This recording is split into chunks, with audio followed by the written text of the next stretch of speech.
اهدنا الصراط المستقيم صراط الذين أنعمت عليهم غير المغضوب عليهم ولا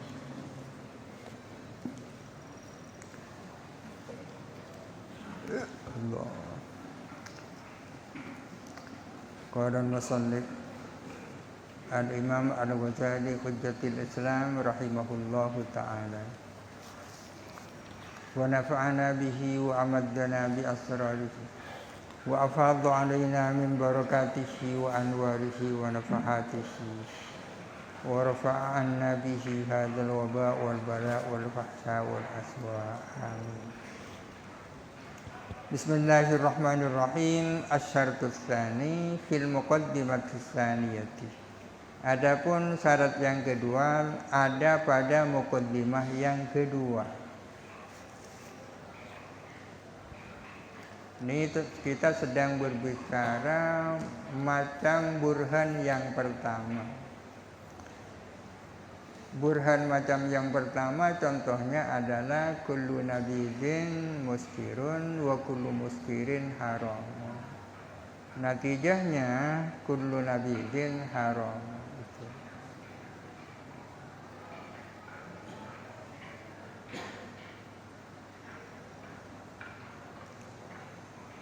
Kullu jismin mu'allafun wal bari ghairu mu'allafin. Al-alamu mutaghayyirun wa kullu mutaghayyirin hadithun. Apa yang diulang dua kali di antara dua muqaddimah itu ada yang diulang, itu yang namanya illat. Kullu nabiyyin muskirun wa kullu muskirin, yang diulang adalah kata-kata muskirin. Berarti yang menjadi illat adalah muskir. Agar supaya burhan dengan susunan yang seperti ini bisa melahirkan natijah atau kesimpulan, ada syarat-syaratnya, yaitu ada dua. Syarat yang pertama, muqaddimah yang pertama harus positif bukan negatif, musbat bukan manfi. Kalau muqaddimah yang pertama manfi tidak bisa melahirkan natijah. Itu syaratnya muqaddimah yang pertama. Syarat yang kedua berlaku untuk muqaddimah yang kedua. Wa huwa adapun asy-syartus tsani antakuna ammatan kulliyatan.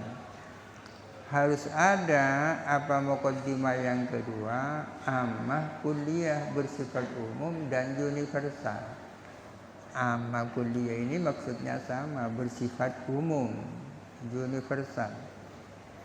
Muqaddimah yang kedua harus qadiyah ammah kulliyah hatta yadkhula al-mahkumu alaihi, sehingga masuk apa mahkum alaih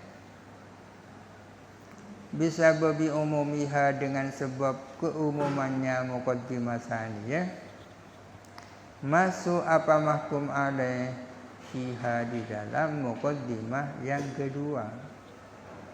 Sehingga karena muqaddimah yang kedua itu kulliyah amma kulliyah, maka mahkum alaih masuk di dalamnya. Fa innaka idza qulta, ya seperti tadi itu kullu nabiyyin muskirun wa kullu muskirin, ini kan muqaddimah yang kedua. Adapun setiap muskir itu kan kulliyah amma, ada kullunya. Setiap muskir itu adalah haram. Muqaddimah yang kedua harus amma kulliyah, seperti wa kullu muskirin haramun. Fa innaka idza qulta, sesungguhnya kamu bila mana kamu berkata begini, kullu safarjadin mat'umun, adapun setiap jambu itu adalah makanan. Jambu itu pasti makanan, tidak ada jambu yang bukan makanan. Wa ba'dul mat'umi ribawiyun, adapun sebagian makanan adalah barang ribawi. Ini muqaddimah yang kedua. Muqaddimah yang kedua di sini tidak amma kulliyah kan, karena ba'du kan. sebagian makanan adalah barang ribawi. Kira-kira apa bisa menghasilkan kesimpulan? Tidak bisa, karena muqaddimah yang kedua tidak amma kulliyah. Adapun sebagian makanan adalah ribawi, lam yalzam, maka tidak pasti lahir minhu daripada burhan tersebut, tak lahir kaunus safar jadi ribawian, apa bahwa jambu itu adalah barang ribawi. Semua jambu itu pasti makanan. Sebagian makanan ada yang ribawi, maka tidak melahirkan kesimpulan bahwa jambu itu barang ribawi. Sebagian makanan itu ribawi, boleh jadi safarjal bukan yang sebagian itu. Idz laisa min daruratil hukmi ala ba'dil mat'umi an yatanawala safarjala. Idz laisa, karena tidak ada, min daruratil hukmi ala ba'dil mat'umi, dari niscayanya menetapkan hukum atas sebagian makanan, tidak niscaya antara ain yatanawala, adapun mencakup apa hukum as-safarjala kepada jambu. Karena menghukumi sebagian makanan dengan ribawi, tidak harus hukum itu mencakup kepada jambu. Karena boleh jadi sebagian makanan yang ribawi itu adalah bukan jambu. Naam, betul seperti itu. Namun idza qultah, bila mana kamu mengatakan wa kullu mat'umin ribawiyun, kullu safarjalin mat'umun, setiap jambu itu adalah makanan. Wa kullu mat'umin ribawiyun, setiap makanan adalah ribawi. Kalau kamu bilang seperti itu, lazima fis safarjali, maka tetap apa hukum di dalam safarjal, bahwa safarjal itu adalah ribawi. Wa yasbutuh, dan tetap apa itu, dzalika apa itu, bi umumil khabari, dengan keumuman khabar. Yang dimaksud khabar hadis kan, at-ta'amu bit-ta'ami. Fa in qultah, jikalau kamu bertanya, fa bimadza yufariqu hadzal darbu ad-darbainil akhiraini ba'dahu, maka dengan apa? Fa bimadza, maka dengan apa? Yufariqu, berbeda, hadzal darbu, apa macam ini, berbeda ad-darbaini al-akhir. Ada 3 nazam ya. Susunan burhan ada 3. 3 dari model yang pertama kan. Burhan ada 3 model. Model A, B, C. Model yang pertama itu ada 3 macam. Macam yang pertama itu kullu nabiyyin muskirun wa kullu muskirin haramun. Apa bedanya macam ini dengan 2 macam berikut? Apa bedanya? Kan tinggal 2 kan. Kalau Anda bertanya seperti itu, fa'lam, maka ketahuilah, annal illata, bahwa sesungguhnya illat, imma an tudha'a, ada kalanya diposisikan apa illat, mahkuman alaiha, sebagai mahkum alaih, yang dihukumi fil muqaddimataini, di dalam 2 muqaddimah, au mahkuman biha, atau menjadi yang dijadikan hukum. Mahkum biha itu sama dengan mengatakan hukum. Illat itu ada kalanya posisinya sebagai mahkum alaih, baik muqaddimah ula maupun muqaddimah tsaniyah, ada kalanya diposisikan sebagai hukum di dalam 2 muqaddimah. Aw antudha'ah, atau diposisikan apa illat hukman fi ihdahuma, halai menjadi hukum di dalam salah satunya muqaddimatain, mahkumatan fil ukhra, dijadikan hukum di dalam muqaddimah yang lain, di dalam muqaddimah satunya. Jadi 3 macam susunan burhan itu tergantung di mana posisinya illat. Ada 3 kemungkinan posisinya illat itu. Ada kalanya diingat bahwa yang dijadikan illat adalah yang diulang, ya. Kemungkinan yang pertama, illat itu posisinya sebagai mahkum alaih, yang dihukumi baik di dalam muqaddimah ula maupun muqaddimah yang kedua. Saniyah, yang kedua, illat itu posisinya sebagai hukum baik di dalam muqaddimah pertama maupun muqaddimah yang kedua. Kemungkinan yang ketiga, illat itu di dalam muqaddimah yang satu menjadi mahkum alaih, di dalam muqaddimah yang kedua, di dalam muqaddimah yang pertama menjadi hukum, di dalam muqaddimah yang kedua menjadi mahkum alaih. Di dalam salah satu muqaddimahnya menjadi mahkum alaih, di dalam muqaddimah yang lain posisinya sebagai hukum. Seperti kullu nabiyyin muskirun.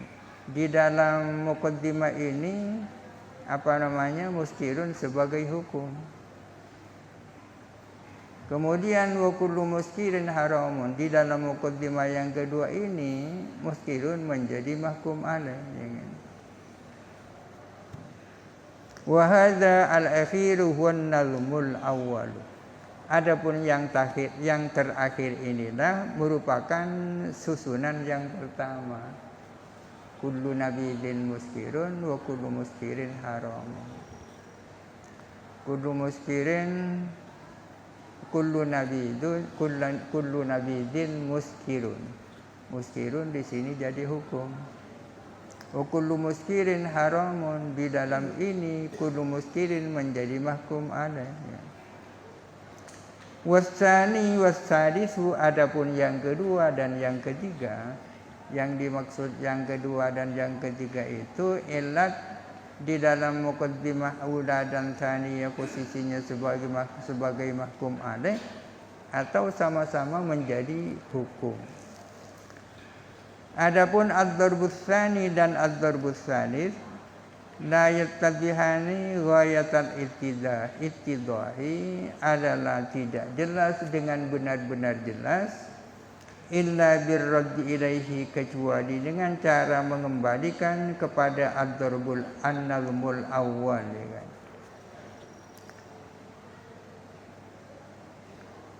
An-nazmus tsani atau ad-darbus tsani dan ad-darbus tsalits tidak begitu jelas kecuali kalau dikembalikan kepada susunan yang pertama. Falidzalika, oleh karena itu, oleh karena ad-darbul awal yang sangat jelas, qaddamna, kami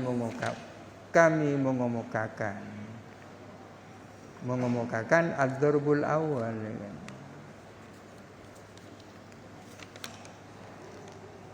An-nazmus tsani, adapun nazam yang kedua.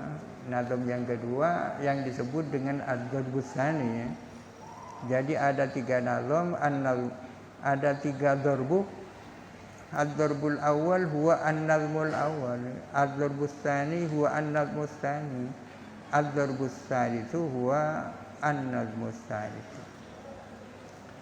Adapun susunan burhan yang kedua, antakuna al-illatu hukman fil muqaddimataini. Ada apa illat menjadi hukum di dalam 2 muqaddimah. Di dalam muqaddimah pertama menjadi hukum, di dalam muqaddimah yang kedua juga menjadi hukum. Misaluhu, adapun contohnya an-nazmus tsani adalah qauluna, ialah perkataan kita, al-bari ta'ala laisa bijismin. Adapun Allah Ta'ala itu bukan jisim. Ini natijah ini. natijahnya didahulukan. Di annal bariyah atau di annal bariyah, ya. Bisa dibaca bari, bisa bari. Kalau dibaca bari artinya hamzahnya ditukar kepada iya. Di annal bari'ah ghairu mu'allafin, karena sesungguhnya Allah Ta'ala zat pencipta adalah tidak mu'allaf, tidak tersusun.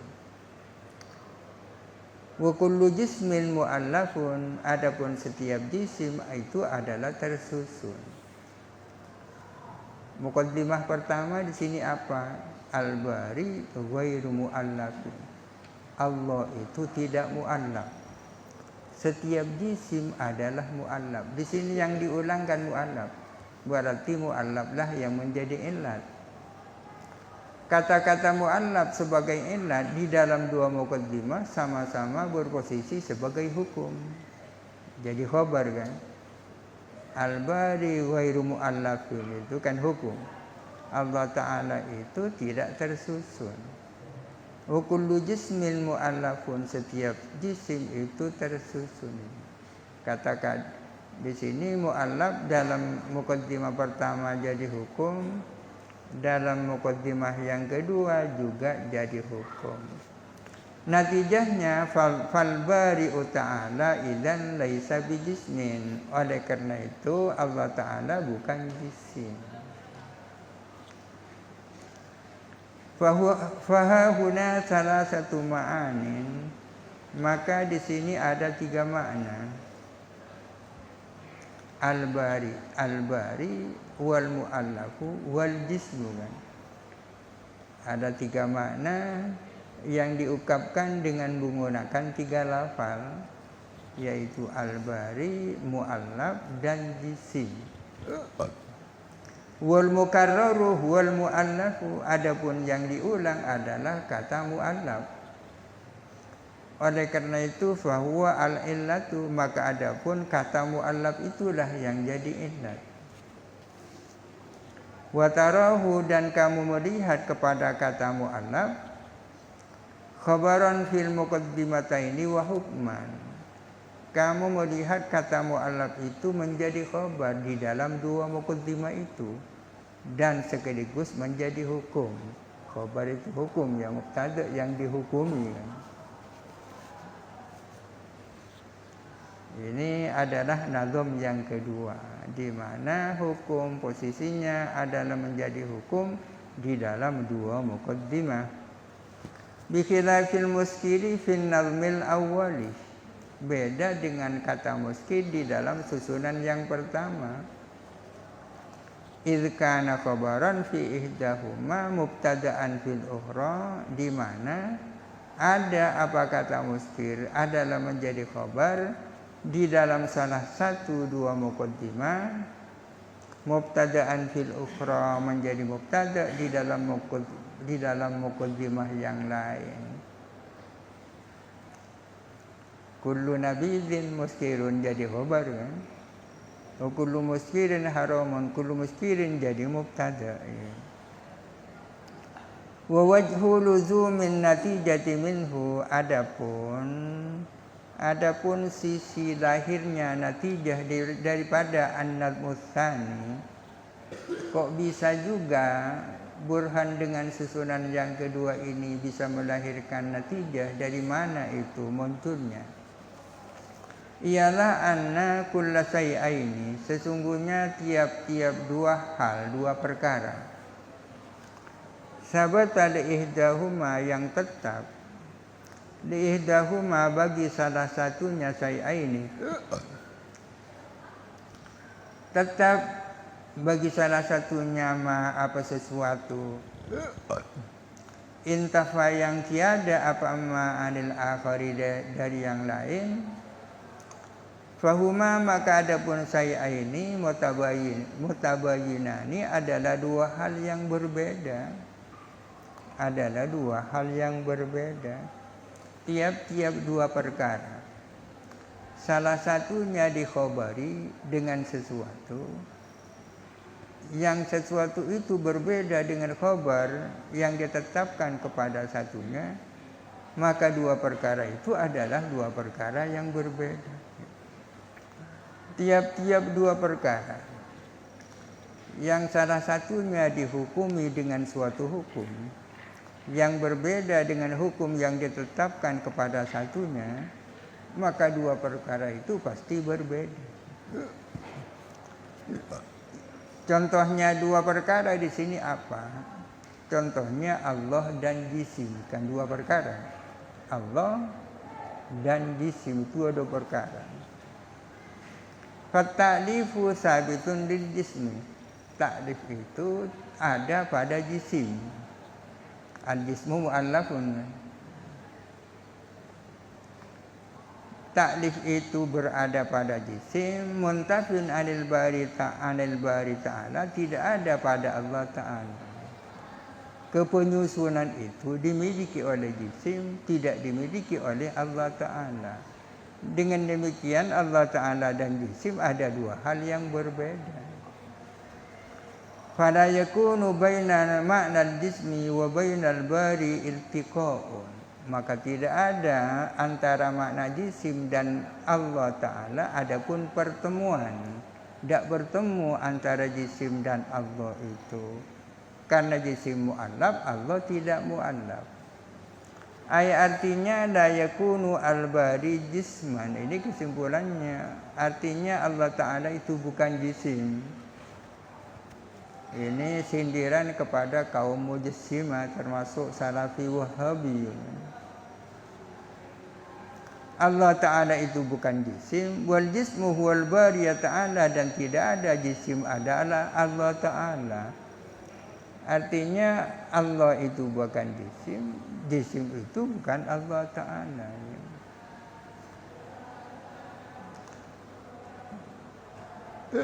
Wa yumkinu bayanu luzumin natijati wallahu alam. Al-Fatihah. A'udzubillahi minasyaitonir rajim. Alhamdulillahirabbil alamin. Iyyaka na'budu wa iyyaka nasta'in. Ihdinas siratal mustaqim. Siratal ladzina an'amta